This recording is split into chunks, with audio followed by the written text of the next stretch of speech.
Kembali belajar bersama Bu An. Patut kita bersyukur kepada Tuhan anak-anak, karena pada kesempatan kali ini kita bisa bertemu dalam pembelajaran matematika.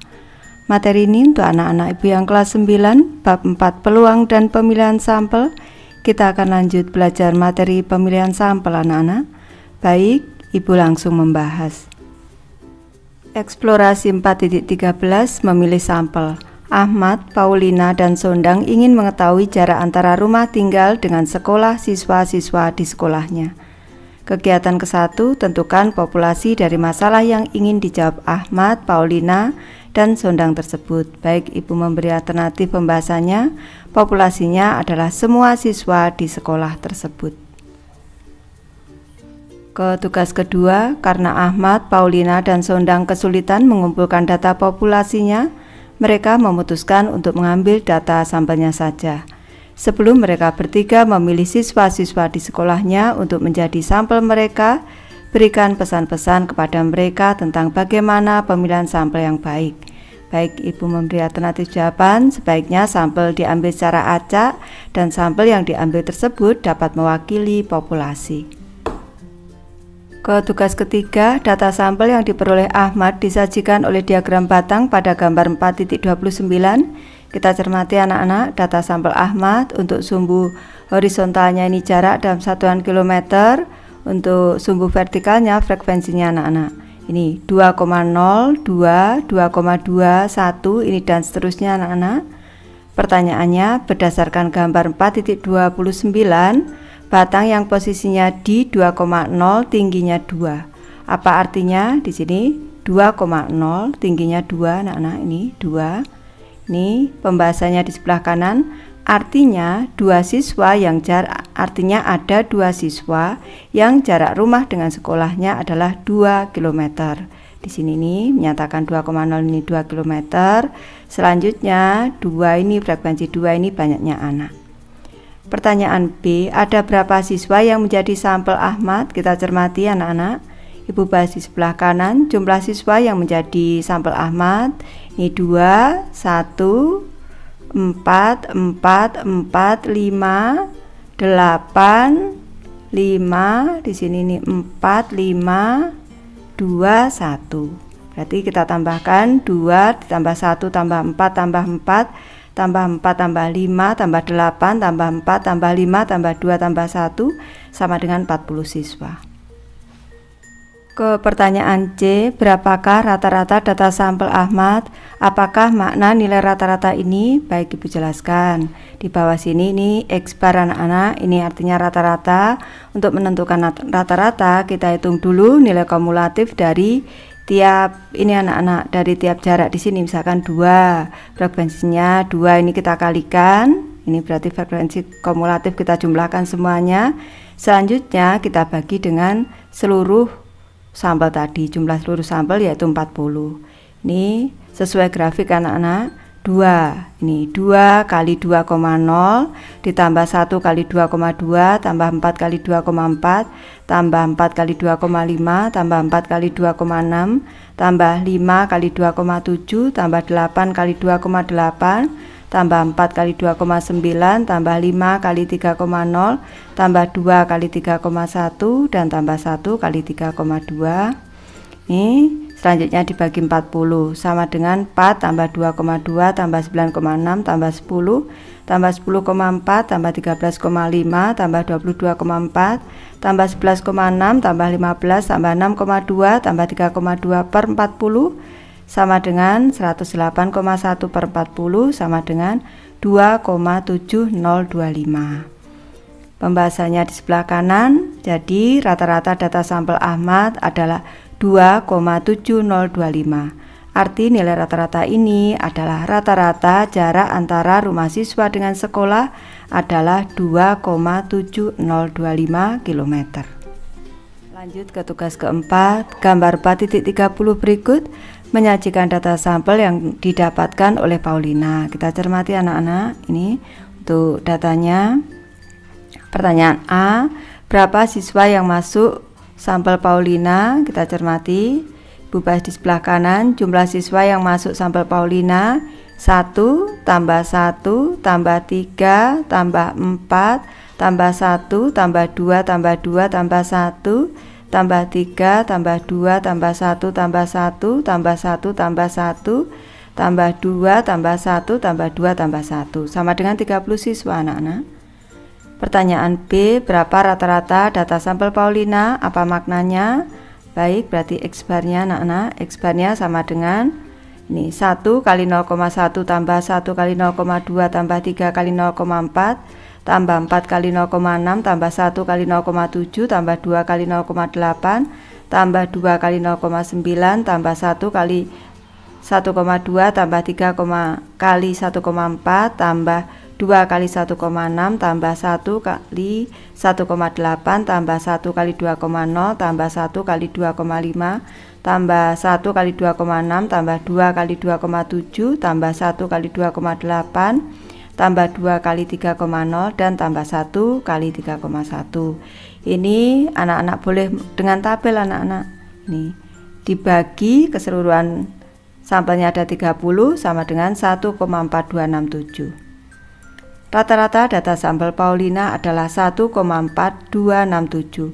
Arti nilai rata-rata ini adalah rata-rata jarak antara rumah siswa dengan sekolah adalah 1,4267 km. Ke tugas kelima anak-anak, data sampel yang didapatkan oleh Sondang ditampilkan pada gambar 4.31. Kita cermati ini datanya. Pertanyaan A, berapa banyak siswa yang menjadi sampel Sondang? Jumlah siswa yang masuk sampel Sondang berarti 2 tambah 1 tambah 1 tambah 1 tambah 1 tambah 1 tambah 1, 8 siswa anak-anak. Ke pertanyaan kedua, tentukan rata-rata data sampel Sondang, apa maknanya? Baik, ini berarti X barnya sama dengan 2 kali 0,5 tambah 1 kali 0,6 tambah 1 kali 0,7 tambah 1 kali 1,5 tambah 1 kali 1,6 tambah 1 kali 1,8 tambah 1 kali 2,2 per 8 sama dengan 1,175. Rata-rata data sampel Sondang adalah 1,175. Arti nilai rata-rata ini adalah rata-rata jarak antara rumah siswa dengan sekolah adalah 1,175 km. Lanjut ke tugas ke-6, populasi dari sampel-sampelnya Ahmad, Paulina, dan Sondang ditunjukkan pada gambar 4.32. Kita cermati ini data populasinya. Ternyata berdasarkan gambar 4.32 tersebut, banyaknya siswa di sekolah tersebut adalah 450 dan rata-rata jarak rumah tinggalnya ke sekolah adalah sekitar 1,36 km. Ayo buktikan. Baik, ini sudah Ibu tabelkan di sebelah kanan mulai dari jarak 0,1 dan seterusnya sampai 3,3. Frekuensinya juga sudah Ibu tabelkan anak-anak. Selanjutnya jarak dikali frekuensi juga sudah Ibu tabelkan. Jadi untuk X barnya rata-ratanya sama dengan 610 yang total di sini nih, total dari frekuensi kumulatif dibagi dengan total frekuensi di sini 450 sama dengan 1,357, pembulatannya 1,36. Berdasarkan informasi tersebut, menurutmu sampel siapakah yang paling baik? Mengapa? Sampel yang baik adalah sampel yang rata-ratanya mendekati rata-rata populasinya. Berarti sampel yang baik adalah sampel Paulina karena rata-ratanya yaitu 1,4267 paling mendekati rata-rata populasinya yaitu 1,36.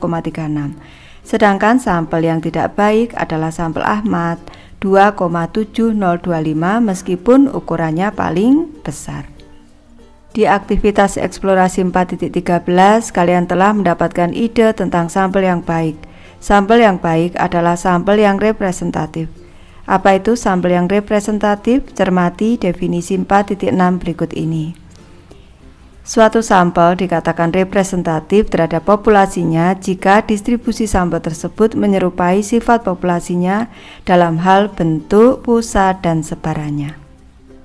Lanjut ke contoh 4.9, memilih sampel representatif.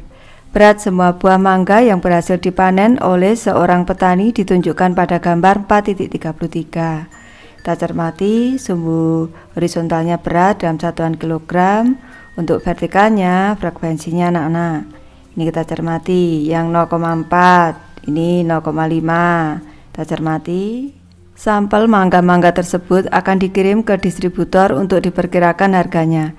Dari sampel A dan B pada gambar 4.34, manakah sampel yang representatif? Kita cermati untuk gambar yang A di sini mulai 0,9 sampai 1,2, sedangkan untuk yang B mulai 0,4 sampai 1,2 anak-anak. Nih penyelesaiannya, bentuk, pusat dan sebaran sampel A tidak menyerupai populasinya. Sampel ini bukanlah sampel yang representatif. Sampel B memiliki bentuk, pusat dan sebaran yang menyerupai populasinya. Dengan demikian, sampel B ini merupakan sampel yang representatif. Lanjut ke materi Ayo Mencoba, gambar 4.35 berikut menyajikan banyaknya panggilan telepon per hari yang dilakukan oleh para siswa di suatu sekolah. Kita cermati, ini banyaknya panggilan per hari. Ini mulai dari 0 ada 65 siswa, 1, 70 lebih anak-anak, 72 mungkin ini, dan seterusnya seperti ini. Untuk populasinya di sini anak-anak. Dari sampel-sampel A dan B pada gambar 4.36, pilihlah sampel yang representatif dan jelaskan alasannya. Kita cermati di sini untuk gambar yang A, yang paling banyak 0 seperti ini, yang B seperti ini, rata-rata anak-anak. Ini pembahasannya, sampel A merupakan sampel yang representatif karena distribusinya menyerupai populasinya. Distribusi sampel B tidak menyerupai populasinya sehingga ini tidak representatif. Lanjut ke definisi sampel acak. Suatu sampel dipilih secara acak jika terpilihnya sampel tersebut memiliki peluang yang sama dengan semua kemungkinan sampel yang lain yang berukuran sama. Maksudnya banyak anggotanya sama. Lanjut ke contoh 4.10, membaca kritis. Silakan baca berita pada gambar 4.38. Ini koran sekolah, 4 dari 5 teman kita memilih pembelajaran daring. Sampel diperoleh dari 120 orang yang mengikuti survei Twitter sekolah kita. 97 diantaranya lebih memilih pembelajaran daring daripada tatap muka. Selanjutnya yang kanan, 73% teman kita setuju rapot diambil orang tua atau wali. Dari 54 yang siswa dipilih secara acak oleh komputer TU, 39 setuju bahwa pengambilan rapot perlu dilakukan oleh orang tua atau wali siswa. Dari dua berita tersebut, manakah yang lebih dapat dipercaya? Berita pertama, sampelnya diperoleh melalui Twitter sekolah. Sampel seperti itu kemungkinan besar tidak mewakili opini populasi siswa sekolah tersebut.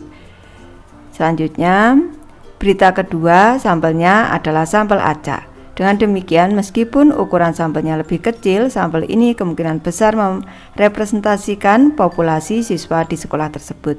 Jadi, berita kedua yang lebih dapat dipercaya. Lanjut ke materi Ayo Mencoba. Berikut ini beberapa kemungkinan cara pemilihan sampel untuk mengetahui rata-rata tinggi badan teman-teman di sekolahmu. Yang A, bertanya kepada semua pemain bola basket sekolahmu. Yang B, bertanya kepada 20 temanmu di kelas 9 yang dipilih secara acak. Yang C, bertanya kepada 25 adik kelasmu di kelas 8 yang dipilih secara acak. Urutkan dari yang paling representatif ke yang paling tidak representatif. Baik, Ibu memberi alternatif jawaban. Cara pemilihan sampel A akan mendapatkan peserta didik yang cenderung tinggi karena biasanya pemain bola basket memiliki tinggi badan yang tinggi. Cara B agak lebih baik karena cara A karena pemilihannya acak.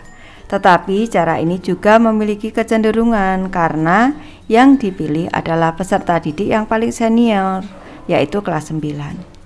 Cara C meskipun tidak acak sempurna, berpeluang besar akan mendapatkan sampel yang representatif karena pemilihannya acak dari kelas 8, yaitu kelas tengah-tengah antara 7 dan 9. Dengan demikian, urutan cara pemilihan sampel, ini harusnya sampel anak-anak kurang M. Sampel dimulai dari yang berpeluang besar mendapatkan sampel representatif adalah cara C, B, dan A. Baik, Ibu sudah selesai membahas materi ini. Terima kasih anak-anak sudah menonton. Semoga ini bermanfaat membantu anak-anak belajar. Terima kasih.